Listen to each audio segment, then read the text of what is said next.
Alors, ce message, c'est pour un petit frère ou pour une petite sœur. Si tu n'as pas encore de travail, que tu n'as pas encore de situation fixe, de situation financière fixe, concentre-toi sur l'essentiel. Soit tes études, soit je ne sais pas trop ce que tu fais, mais concentre-toi. Si tu n'as pas encore des situations fixes, laisse le sexe.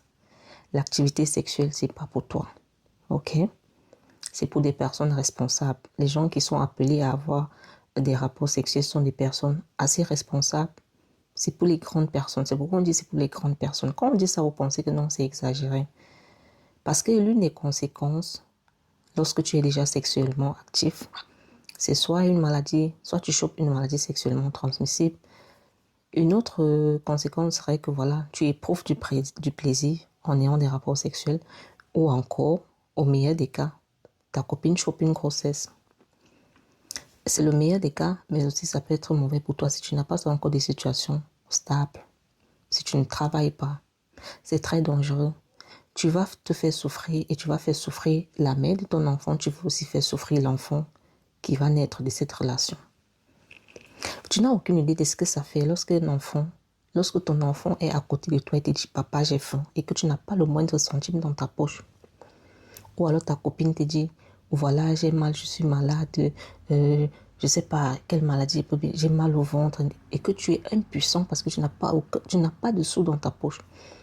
Ou encore lorsque l'enfant fait 39-40 degrés à côté de toi, chauffe comme, je sais pas, comme un fou et que tu n'as pas de sous.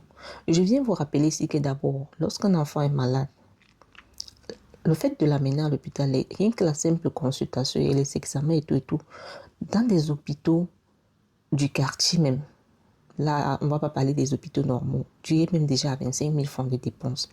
Et s'il faut ajouter à ça les médicaments et tout, tu peux aller à 50 000 francs. Là, c'est lorsque ton enfant tombe malade une seule fois.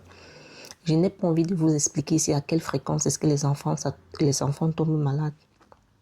D'accord? J'ai dit 50 000 francs, c'est dans les hôpitaux normaux, les hôpitaux du quartier, là.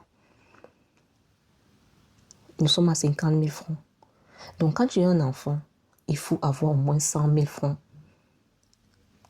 gardés quelque part pour faire preuve. On appelle ça la sécurité, en fait. Parce qu'à tout moment, tout peut se passer. Mais vous faites comment? Tu as un enfant, pourtant tu ne travailles. C'est tellement dur. La vie, c'est un choix. Soyez responsable. Si tu ne travailles pas, tu n'as pas de situation, sois un peu discipliné dans ta manière de vivre. Ou alors abstiens-toi. C'est tout. Pourquoi vous aimez souffrir en fait?